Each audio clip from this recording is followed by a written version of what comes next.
Welcome to a This Week in Africa special report. Today we investigate one of the most geopolitically consequential and historically complex diplomatic developments of our era, the formal recognition of Somaliland by Israel on December 26, 2025. And we do something that most international coverage has not done. We follow the thread all the way back to where both of these political entities were originally shaped, inside the British Empire.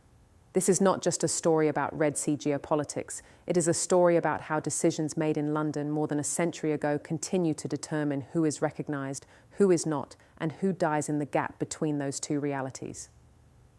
The facts. What happened in December 2025? On December 26, 2025, Israeli Prime Minister Benjamin Netanyahu and Foreign Minister Gideon signed a declaration recognizing the Republic of Somaliland as an independent and sovereign state. Somaliland's President Abdurrahman Mohamed Abdullahi, known as IRO, signed on behalf of Hargeisa. Israel became the first United Nations member state to formally recognize Somaliland since its 1991 Declaration of Independence. In January 2026, Sa'ar visited Hargeisa, the first Israeli foreign minister to do so. In February 2026, Israel formally accepted Somaliland's ambassador.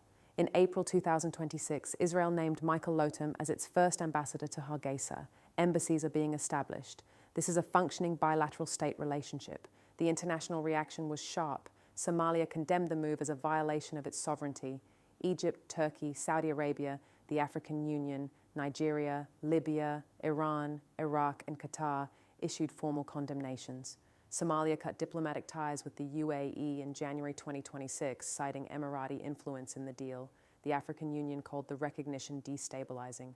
And yet, to understand why this happened and why a Pan-African lens reveals dimensions that conventional geopolitical analysis misses entirely, you have to go back not to 2025, but to 1884.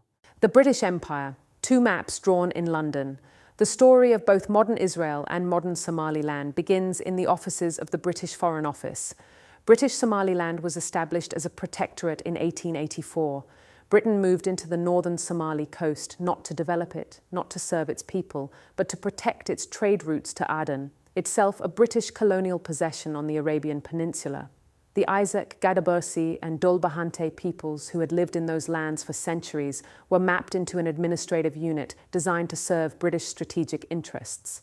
For decades, British Somaliland was what the British government itself called a Cinderella colony, neglected, under-resourced, and exploited only for its geographic position.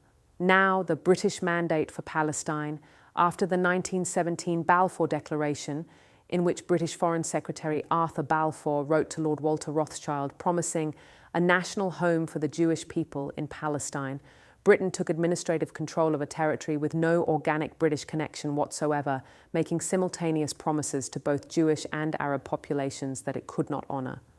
By 1947, Britain was exhausted by armed resistance and handed the problem to the United Nations. In May 1948, Israel declared independence. Hundreds of thousands of Palestinian Arabs were displaced in the process.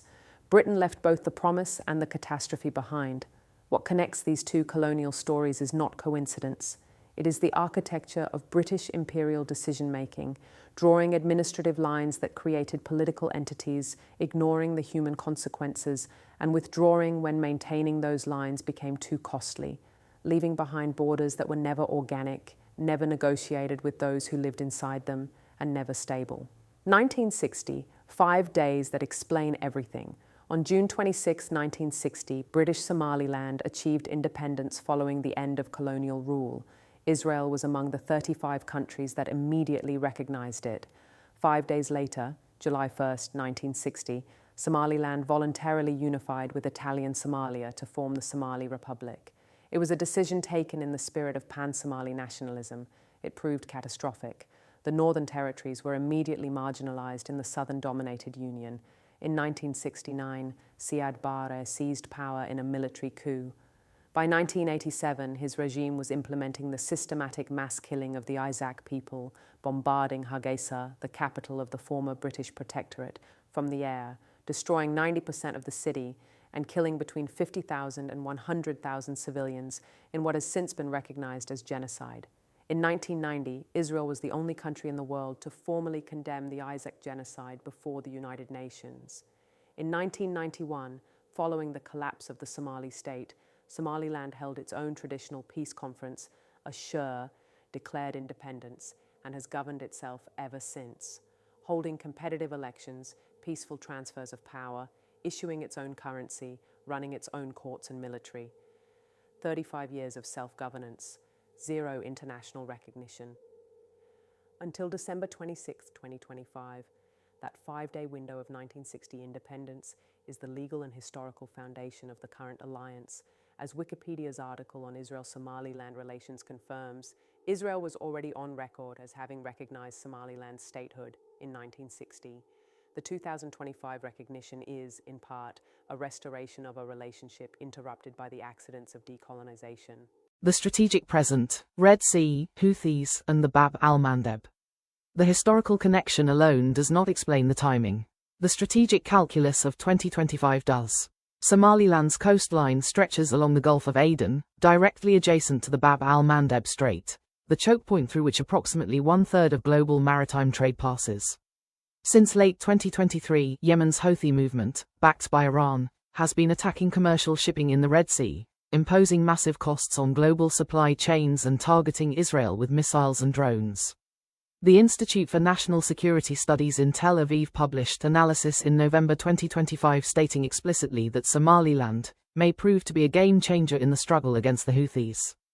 On October 17, 2024, it was reported that Israel and Somaliland were discussing the establishment of an Israeli military base in Somaliland, with talks mediated by the UAE, which reportedly offered to fund the base's construction. In January 2026, Somaliland's Foreign Ministry official Deqa Qassem told Israel's Channel 12 that discussions about a military base were actively underway. The Mossad, according to multiple intelligence sources, had spent years cultivating relationships in Hargeisa. The current U.S. Africa Command Chief, General Dagvin Anderson, visited Somaliland in November 2025 and toured Berbera port. The U.S. Congress has a bill pending, the Somaliland Independence Act, introduced June 2025, that would direct formal U.S. recognition. In 1995, Somaliland President Ibrahim Eagle wrote directly to Israeli Prime Minister Yitzhak Rabin seeking to establish diplomatic ties, speaking of the need to counter Islamic extremism. The relationship between these two states was not invented in 2025. It was constructed quietly, over 30 years, in the shared experience of political isolation. The Pan-African reading, 3 hard questions. A Pan-African analysis cannot simply celebrate this alliance as a sovereignty victory. It must ask 3 harder questions. The first is the African Union question. The AU's position, that colonial-era borders must be respected, is not cynicism. It is the doctrine that has kept Africa from dissolving into an endless chain of separatist wars. If Somaliland's British-era border can be restored through alignment with Israel, what does that say to Biafra, to Cabinda, to Azawad, to the Ogaden? Every separatist movement on the continent is watching, and the O knows it. The second is the Gaza question. Somaliland is a majority Sunni Muslim territory in the Horn of Africa. Israel, at the moment it is recognizing Somaliland, is prosecuting a war in Gaza that the International Criminal Court has taken preliminary jurisdiction over for alleged war crimes, and that the International Court of Justice has described as plausibly genocidal. Multiple analysts from Somaliland itself have stated that accepting any proposed Palestinian refugee transfers would likely trigger political violence internally. The Somaliland government is entering this alliance knowing full well what is happening in Gaza. Some of its own people find that choice deeply uncomfortable, and their discomfort is legitimate. The third is the colonial echo. Both Israel and Somaliland were shaped by British imperial decisions. Both were then abandoned by Britain to manage the consequences of those decisions without support from the power that made them. Both have spent decades seeking recognition from a world that prefers the fiction of stable post-colonial borders to the human cost of those borders. In that sense, their alliance is the alliance of 2 abandoned products of the same empire, finding in each other what the empire's successor order refused to give them. Whether that alliance serves the people of Somaliland, and the broader Horn of Africa, cannot be answered by strategists in Tel Aviv, Hargeisa, or Washington. It must be answered by Somalilanders themselves, with full knowledge of what they are entering, what they may be gaining, and what they may be trading away to get it. The British Empire drew the lines. The consequences are still being lived.